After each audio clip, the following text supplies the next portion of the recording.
Did you know that just like us, dogs can experience real feelings of loneliness and unhappiness?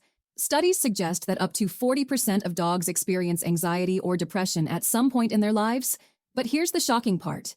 Only about 1 in 4 pet owners can actually recognize when their furry companions are feeling down. That means a lot of dogs out there might be silently struggling, and their humans don't even realize it. Dogs are deeply social and emotional beings. They thrive on love, attention, and companionship. But in today's busy world, long work hours, errands, and life's demands can leave our dogs feeling lonely or sad. And because they can't tell us how they're feeling, it's up to us to notice the signs. By learning to recognize these signs, you can take steps to make your dog's life happier and more fulfilling. So, in today's video, we're breaking down the 5 most common signs that your dog might be feeling lonely or sad, and solutions that can fit into even the busiest schedule. The good news is, small changes can make a big difference in your dog's emotional well-being. Let's dive in. 1. Changes in eating habits. This is one of the most noticeable signs. If your dog suddenly loses interest in food or, on the flip side, starts overeating, it could be a sign of emotional distress. Dogs, like humans, have a strong connection between their emotions and their digestive system. When they're stressed or sad, their appetite can take a hit.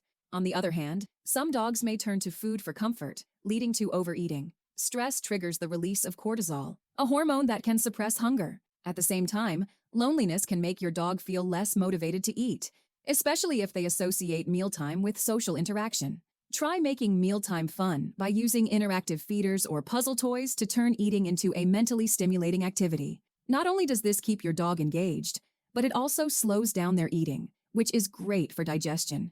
Sometimes a simple change in food can reignite your dog's interest in eating. Try adding a topper like a bit of wet food, bone broth, or even some fresh dog-safe veggies. If you notice a sudden change in eating habits that is different to their normal eating routine, a visit to the vet is recommended, as it could also be a sign of other underlying health conditions. 2. Lack of energy and interest.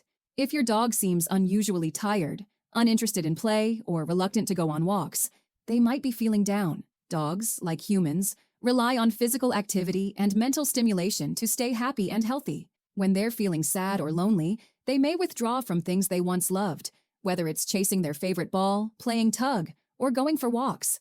This lack of engagement is often a sign that they're not getting the social interaction or stimulation they need.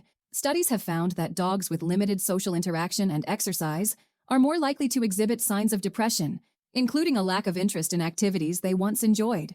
What many pet parents don't realize is that play isn't just fun for dogs. It's a vital sign of their emotional health. Even senior dogs should show some interest in play, even if it's more subdued. If your pup hasn't shown interest in play or interaction for more than a few days, it's time to take notice. If you're short on time, break up your dog's exercise into smaller sessions. Even 10 to 15 minutes of walking or playing can make a big difference. Even a few minutes of focused attention, such as a quick training session or playing a game of hide and seek, can help your dog feel more connected and energized. Try introducing new toys or rotating their old ones to keep things fresh and exciting. Sometimes a simple change can spark their curiosity. If your schedule is packed, consider enrolling your dog in daycare a couple of days a week or hiring a dog walker. This gives them a chance to socialize and stay active while you're away. 3. Excessive sleeping and hiding. While healthy dogs sleep 12 to 14 hours daily, depressed dogs might sleep significantly more, and at unusual times. If your dog is sleeping through events that would normally have them up and alert, that's a red flag. Equally concerning is when they start actively seeking isolation, preferring to spend time alone in dark or quiet spaces. Dogs are social animals, and when they're feeling down, they may retreat to quiet, secluded spots as a way to cope. In fact, research shows that dogs experiencing loneliness or anxiety are more likely to sleep excessively or hide as a way to escape their negative emotions. Try creating inviting spaces in active areas of your home. Place cozy beds where you spend most time, even if that's by your home office desk. This helps give them a comforting retreat without isolating themselves completely. Build in short play sessions. Even 5 to 10 minutes of play before or after work can help your dog feel more connected and less inclined to hide or sleep excessively. Background noise at a low volume from the TV or radio can help to provide comforting sounds and reduce feelings of loneliness. Pet cameras can be used to keep an eye on their sleep patterns and activity while you're away. 4. Changes in vocalization. Your dog's voice can tell you a lot about their emotional state, And changes in their talking patterns can be a real red flag.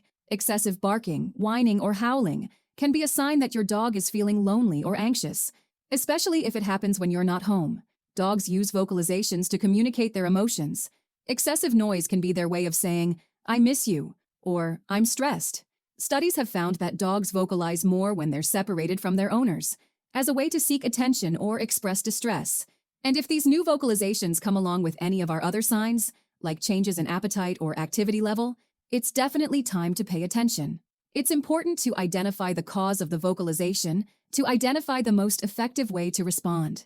If your dog is vocalizing for attention, responding to their barks or whines and even telling them off can inadvertently reward the behavior. Instead, try to ignore the vocalization and reward them only when they're calm and quiet.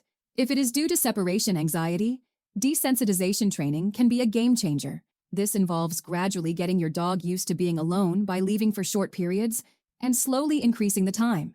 Start with just a few minutes and reward calm behavior when you return. Over time, this can help reduce their anxiety and excessive vocalization. 5. Destructive behavior. When dogs are feeling lonely or unhappy, especially if it's linked to separation anxiety, they might start destroying things around the house. We're talking about more than just the occasional chewed shoe.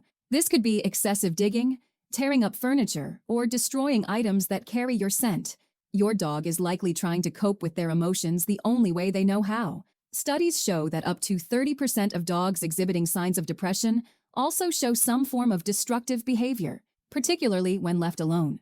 The key is to recognize this not as bad behavior, but as a cry for help. Try creating a safe space for your dog, a designated area that is dog-proof to minimize damage and the potential for your dog to hurt themselves.